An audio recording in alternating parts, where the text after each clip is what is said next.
My name is Margaret Emily Cook Suarez, and I was born in 1946, April 6th. And for the record, I'm Joe Suarez, and it's July the 15th, 2018. So you were born in Indiana. Where exactly in Indiana were you born? It's about 15 miles south of Fort Wayne, which is in the northwest eastern part of Indiana. And our closer town was Decatur, which was about 6 miles away from the farm where we lived. So we didn't have to go very far to get things if we needed it. Mm-hmm. And how was life growing up on the farm? I loved it. Our father was the farmer, and it was a new thing for him to be that way too. He was not grown up as a farmer, but he worked very hard at it, and I was fascinated with all the things that he had to do when he was working. I wasn't allowed to drive the tractor or anything like that, but I could follow him around anytime as long as I stayed out of his way. And that's been a great thing over life, where I could, if I could remember things that he would do to fix or change or something, and then I might be able to do the same thing. But when he and our mother were married, first of all, he had to build the house for us to live in, and then he had to fix the barn, which had not been in use for quite a while. And so there was never a time when he didn't have something to do, and for me to wander around and get in the way and watch him. So that was my favorite thing to do. My sister's more of a book reader and didn't really follow around that much. And then when I was about 4th grade, I believe,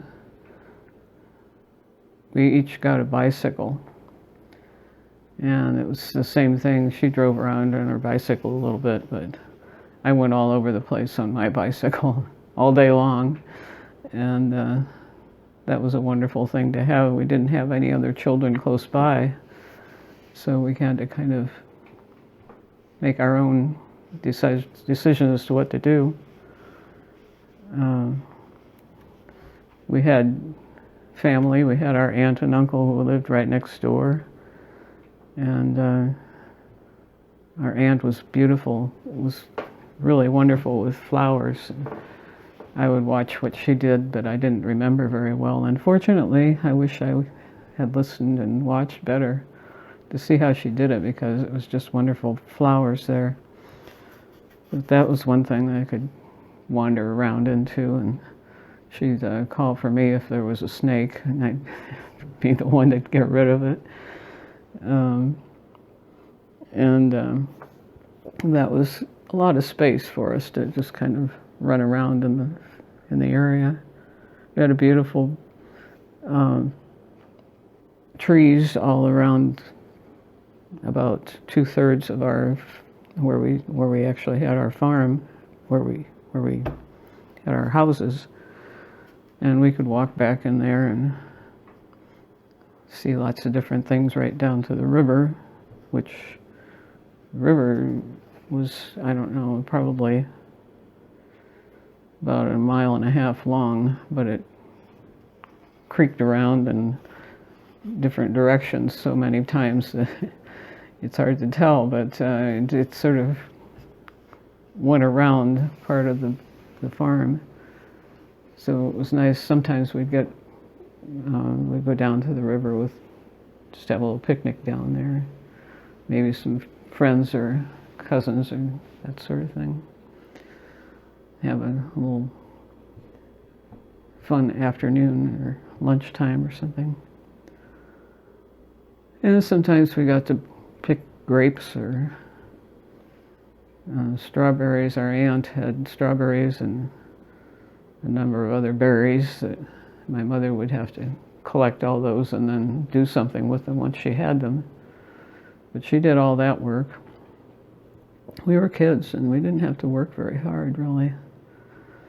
We were supposed to do certain things, but it wasn't like having to do all the things that our mother was doing.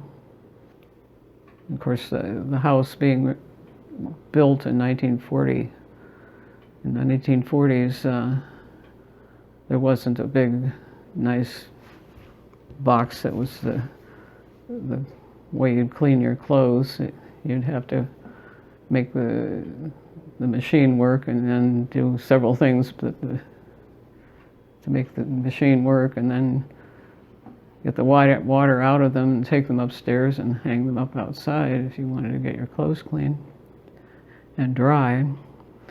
So we did have to do that, and when the things were drying, then we were expected to help get them off the road, the lines, especially if it was going to rain. And then when we were old enough, we had to iron our own clothes. We had to help with the dishes and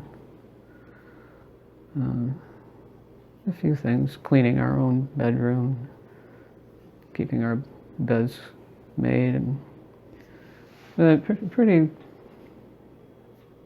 not difficult. We thought it was horrible, but we really weren't having to do anything very bad. Our grandmother would come almost every Sunday. She would come from Fort Wayne, and we would have dinner on Sunday. That was always a bigger meal, and once in a while there'd be company with that too. We'd have cousins from Ohio and cousins from Illinois, and they would be there sometimes. So that's kind of how childhood and up until getting out of school, that's the way things were. And as I say, I really loved being there, and still love to go by and talk to the people who live there now, who are taking very nice, they're really working on keeping everything in good shape with the big house our aunt lived in, and the small house that my dad built, and all the other buildings around too, to keep it in good shape. So they're maintaining both houses? Yes. They don't have the whole farm, the original farm. They just have the part where we lived in that one area. But that's still quite a bit of area to keep track of. They were so happy to get that farm when they did, or that piece of farm. They told us that when they were in high school, they would go together, or she and her husband, and when they would buy the house that's there, they would look there and say, "Oh, wouldn't it be wonderful if we could live there?" And when the time came that our mother and everyone else was gone from there, and they saw that it was going to be up for sale, they got it, and they've just been in love with it. So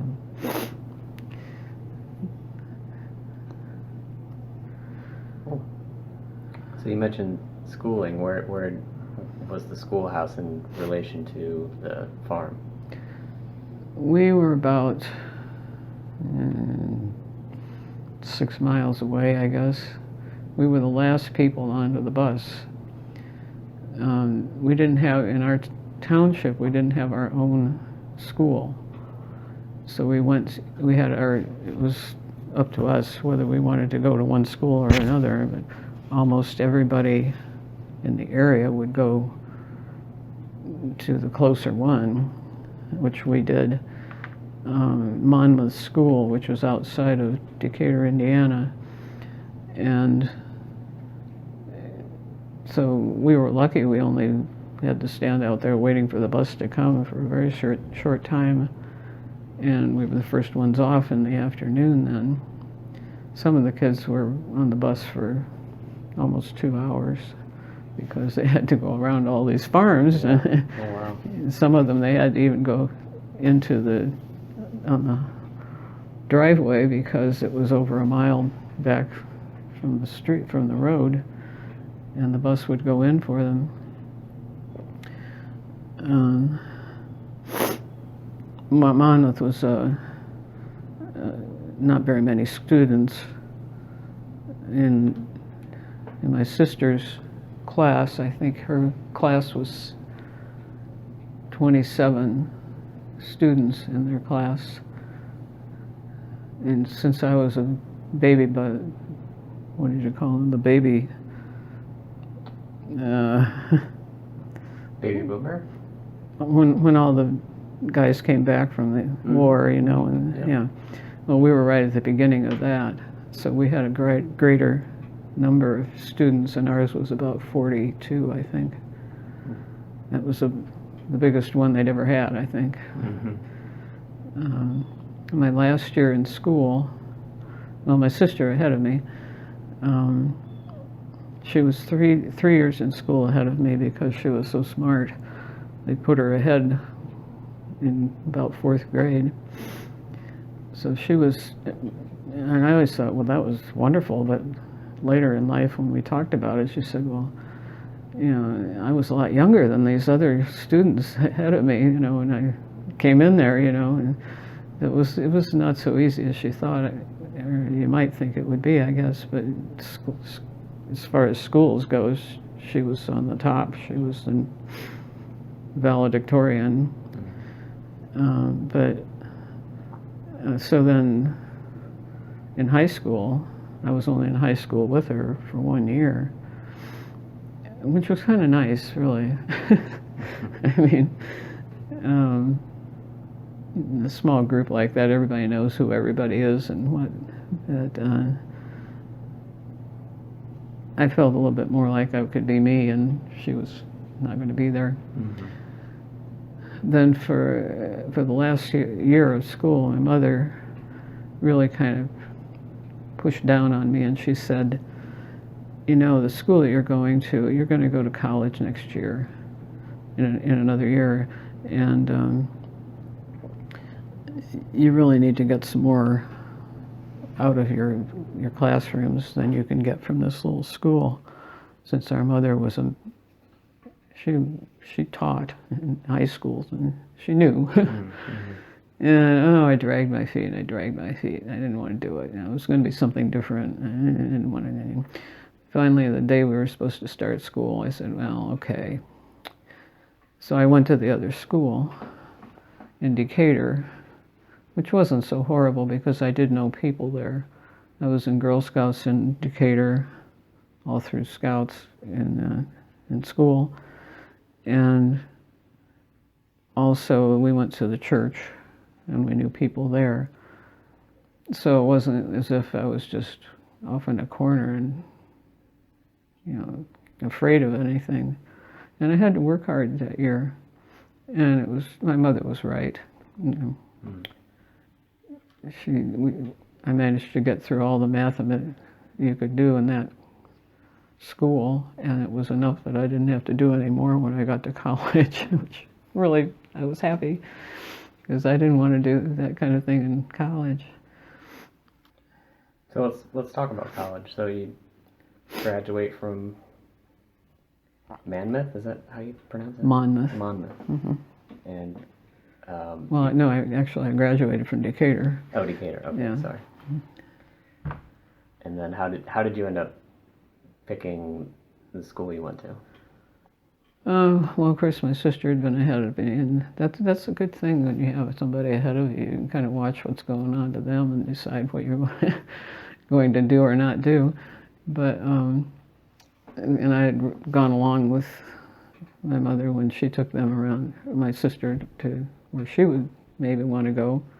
So my mother and I had got in the car and were on for about, I don't know, 3 days anyway, mostly in Ohio and looking at different places where I might want to go. I wanted to go to Worcester, which is over sort of south of Cleveland. And what I thought was so nifty was they had a band that was all the ones who marched in the band, they had to wear the costumes of the people from northern England. And they had the bagpipes and all that stuff, and I just thought that was really neat because my grandmother talked to us about all that sort of thing from her side of the family. And it was a nice school, nice, good size, and not too far away and all that. But they didn't take me, so then I had to start thinking again, and I ended up with Wittenberg in Springfield, Ohio, which is where I went, and was very happy there. And when we were getting ready to go to college, they would send us a notice. This person is your name that's going to be your pal in your room when you get there. And the girl happened to be from Worcester. So I got a little bit of Worcester out of it after all. Yeah. She's a very nice woman. She's still a very nice woman. So that's how I got there. Was that Sue Cloak?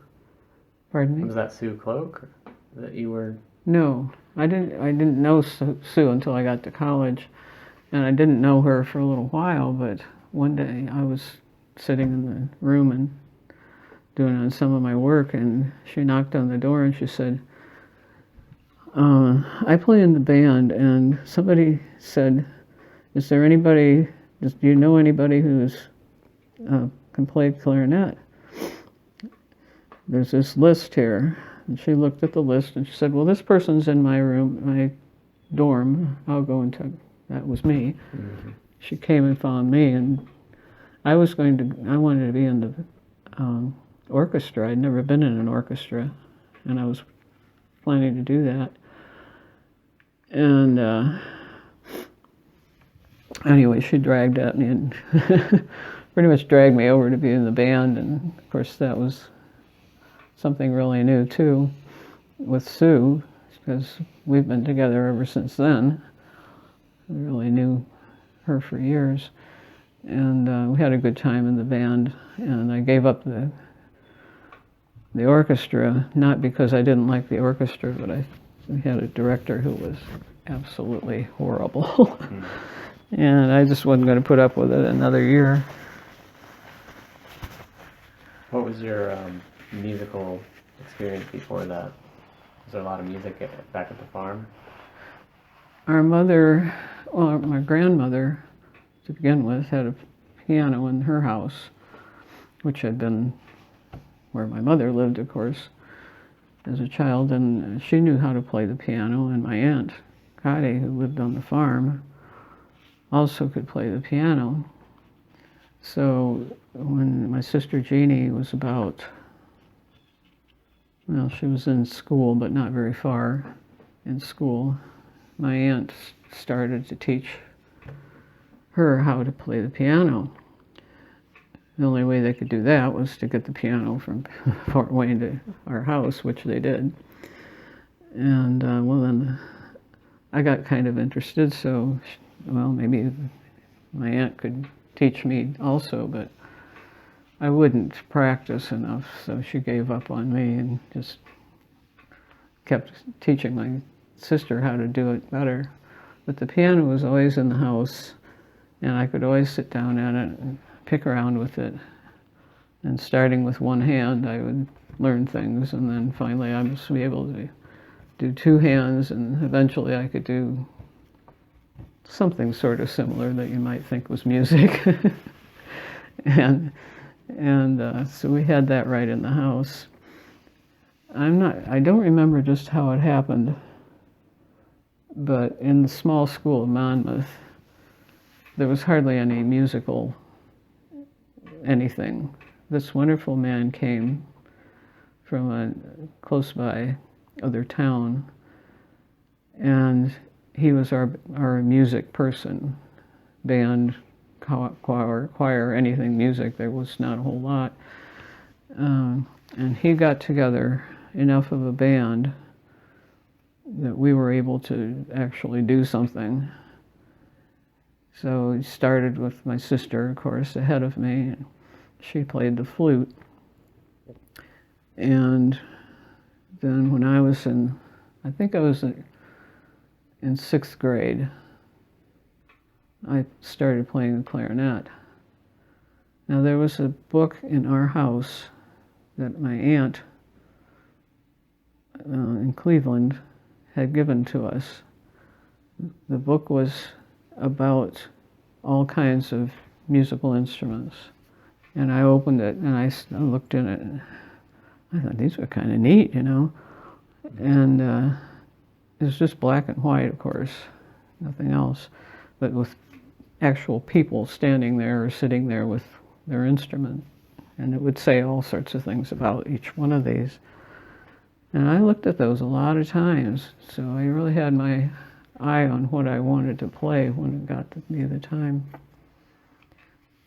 So I started playing the clarinet, and our director, our teacher at the school, would stay after school for anybody who wanted to and could afford to take lessons, even through the summer. And not very many people besides my sister and me did that, but there were maybe 4 or 5 who he could keep teaching. And so that put us a little ahead of most of the rest of them there and really got us into it. My sister went to college ahead of me, of course, and she took her flute with her and played a little bit, but she never really kept up with it. But I went straight through it with my clarinet right there. Got into it and stayed there. You start to get rid of one of those. Yeah. So Sue Cloak gets you to join the band. Mm-hmm. Okay. And then are you eventually roommates with her? In college, not a roommate. We were in the same building for 2 years. Okay.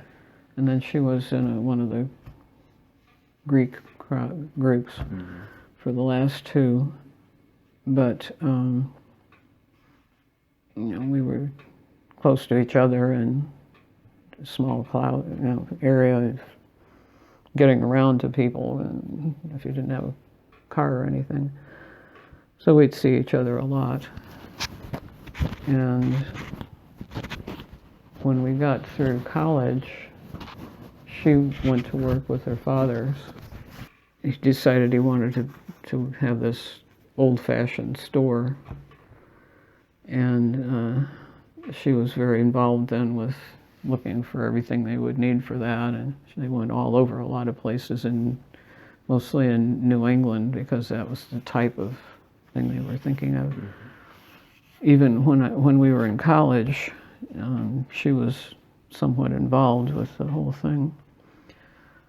And she went right into that after college, and I went off to work for the Girl Scouts in Lorain, Ohio. And Lorain, Ohio happened to be just down the road from where Sue's family still is.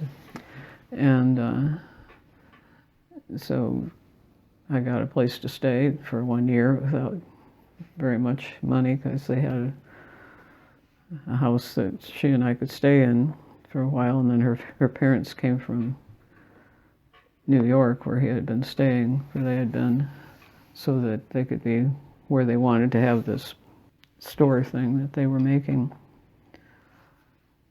So, after that, we were pretty much together all the time. I was off in Illinois for 3 years for the Girl Scouts, and on the 3rd year, she and her husband, who was also clarinet player in the band. They came to me and they said,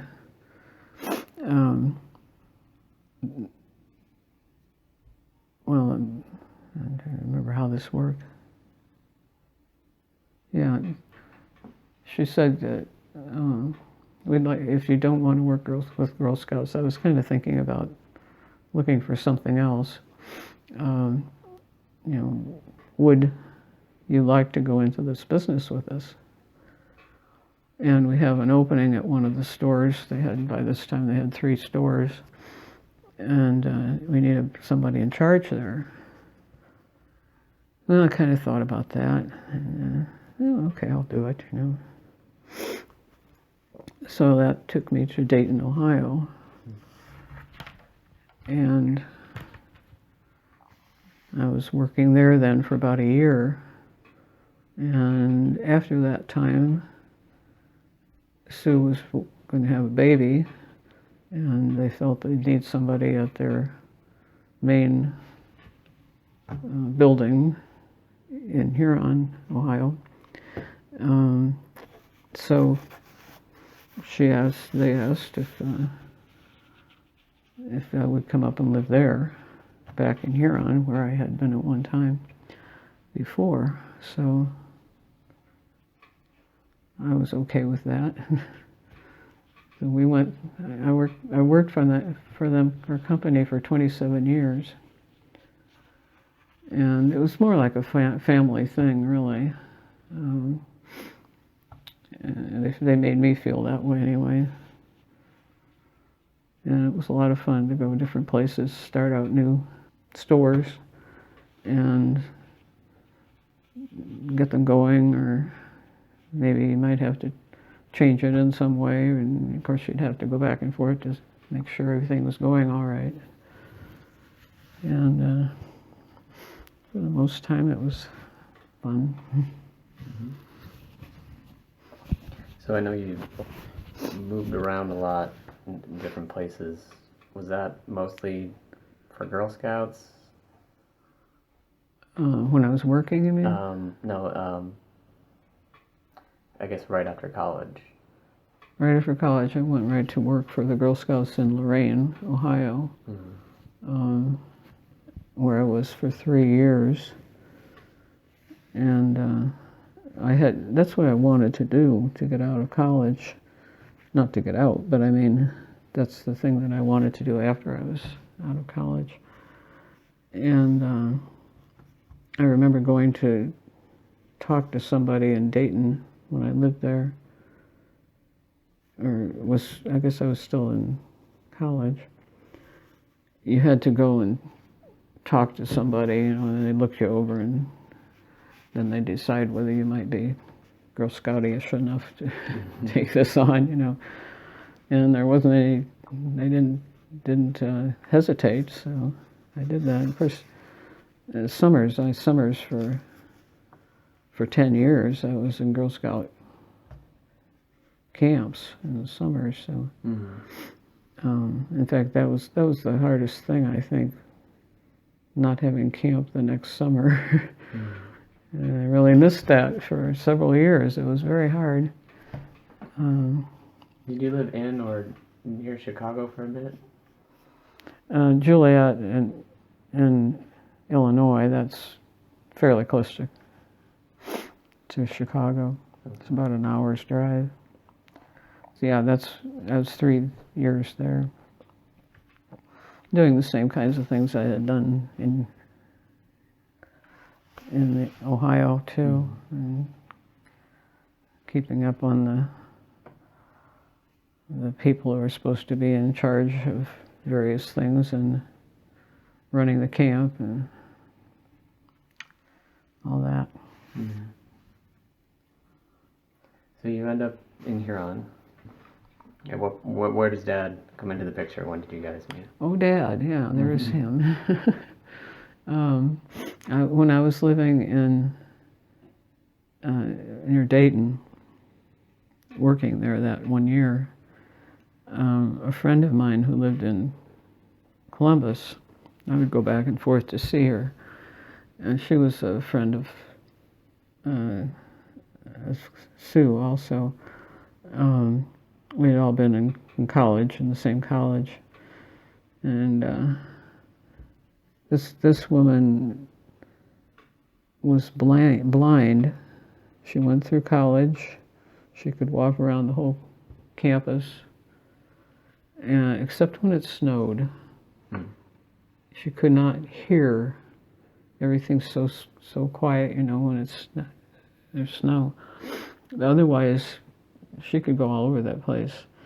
She couldn't drive, of course. She worked as a teacher in Columbus, and I would go over to see her because I was living in Dayton. And so one time I said, well, can I come over, or you want to do something? And she said, sure, somebody's going to help me. He's going to come and move a piece of furniture. He's going to come and do that. So I said, okay. I got over there. I thought the way she spoke it, I thought it was a young guy, maybe in college, but probably in high school.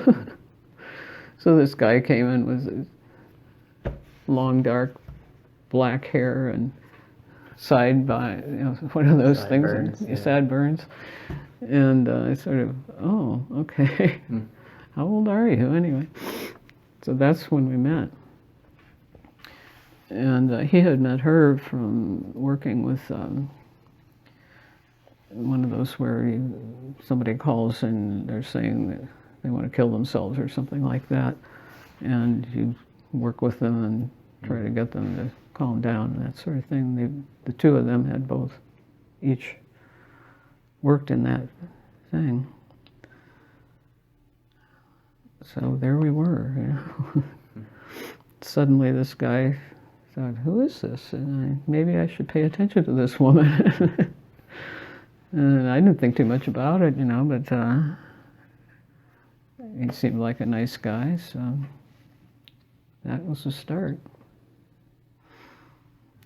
So we'd go back and forth to see each other, and then I moved up to Huron, and well, then, he lived in Huron, in Columbus, and came to Huron, and for a while he wasn't so sure about Huron, whether that would be a good place for him to land, but he thought it over, and since I was working with this company, and I was going to be working with this company for a long time, I decided it would be better if we were going to go together, that he would come to Huron, and so we did. Is that when you guys lived in the house that was all metal? Mm-hmm. Okay. Yes, and there still are many of those around, and especially in Ohio. They were built in Ohio, and I have a couple of books actually that were written about it. And were they post World War II? Yeah, well, actually, still a little before the war was over, but they knew that they were going to need housing for all these guys when they came home, and there wasn't enough wood to build fast enough, and these metal houses were actually, I think they were cheaper, but anyway, they were so solid that people are still living in them and they're just fine. The problem was to get the money to do it, because money was pretty thin at that time. So they gave a certain amount of money, whatever it was. It was a lot of money, and they got started. And once people started to find out that there were these houses, they just started pouring in and asking for them. We want them, we want them. But they couldn't get enough money fast enough to make it work. People didn't want to work, wait 5 years to get a house. And the government cut it off. If they had kept going, probably we'd still be living in them. But we got to live in one. Okay. So at what point did you guys get married? Were you still living in that house? Yes, we were living in that house when we got married. And we lived there, I think it was maybe 3 years by the time we got to the house that we bought. And the only house that we bought. On mud brick. Uh-huh. Okay. Well, so what year were you married? What year were we married? 1976. Okay. And then you bought the Mudbrook house in, like, what, 78, 79? 78, I think it was.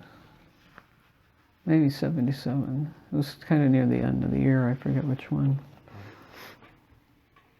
And I can do the math from that point because I was born in December of 79. Mm-hmm. So. Yeah, you came along there somewhere. So what do you remember of early days in the Mudbrook house? We were there for a little while, and then you came along. Your dad was working very hard.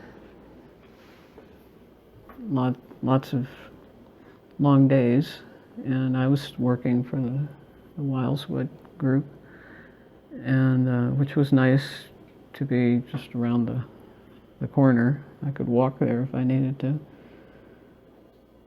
And so you came along. In the beginning, I worked 2 days a week after you were born. And you were with a babysitter. And as you got older, I would work more during the days.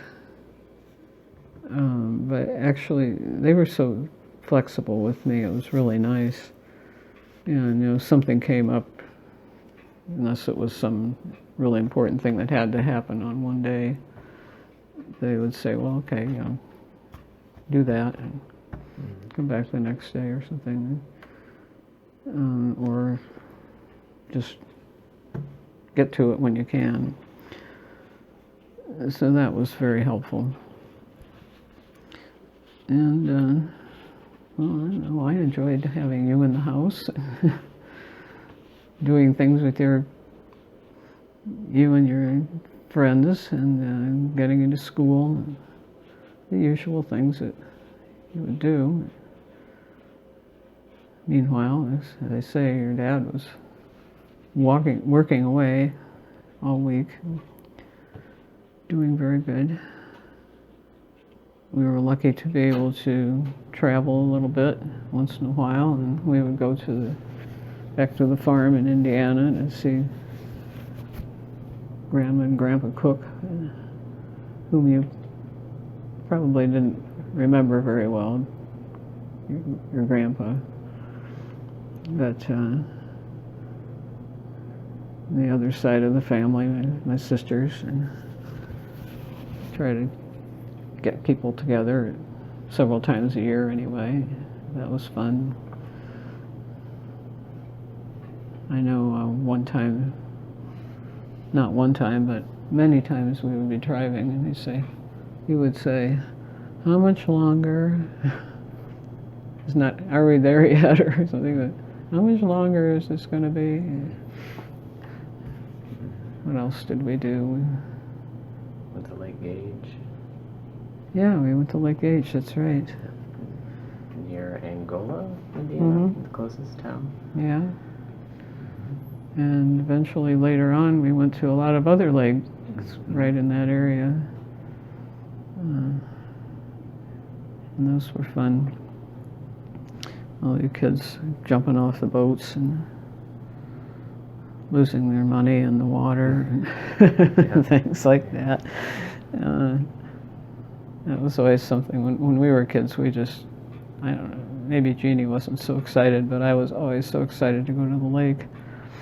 I just about blew out before we could get there, and never wanted to leave. What lake did you guys go to as kids? Pardon? You said you and Jeannie as kids would go to lakes? Or were you talking about later?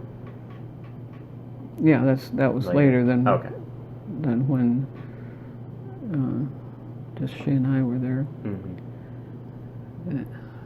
My mother's the reason we could be there was my mother was had a friend from college, and the friend owned the building, well, two buildings that they had there at the lake. So we could go for nothing. I remember there were old cottages. When do you think those were built? Like the Those 30s things or were really 40s? sort of made for just fishing shanties. Mhm. And especially the one that we stayed in. I'm not sure how far back that would. They would be back before the 20s, 1920s, Oh, really? I'm sure. Yeah. Yeah, they were pretty rustic. I haven't been back past there. I should do that one of these times when I go west. When the owners both had died, her family, I think, there was no family with the others, with the two of them, really. Mhm. So there were cousins or somebody from Iowa, I think. And last time that either Jeannie or I had gone by there, I think those owners still owned it, and it looked just about the same as it had always, except worse. Mhm. And then there was that Hard to third imagine. house that they took on, Yeah. and they would people who worked for them would stay in that, and sometimes once in a while once or twice we used that also. But it seems to me that somebody said that maybe the older two are not there anymore. But I'm going to have to find I out. would be surprised. Was it like one? Would it be considered one piece of property that they were both on? Because I just remember the sidewalk would The split to two the two. original ones, I think, was one piece. Mhm. The other one with the White House on it would be separate, I think. So it wouldn't be surprising to see both of those gone in one big house there now. Right. You know? 'Cause that's the big thing to do right now, is just get the biggest house you can possibly put on the lake, Mhm. whether you need it or not. Yeah, that was fun. Well, we've covered. I think we've gone through your life to this point. Did we miss anything or anything Well- you want to discuss? Well, after you came along, and then you went through school, and you made a life for yourself and all that. So here you are. Sure. Yeah. There's lots of stuff, especially if I get pictures out or something, there'd be a lot of things that would come to my mind. But that's pretty much the skeleton of it anyway. Mm-hmm. Okay. I would say I can't have any reason to complain about any of it. It's been pretty good. Yeah, it sounds like it.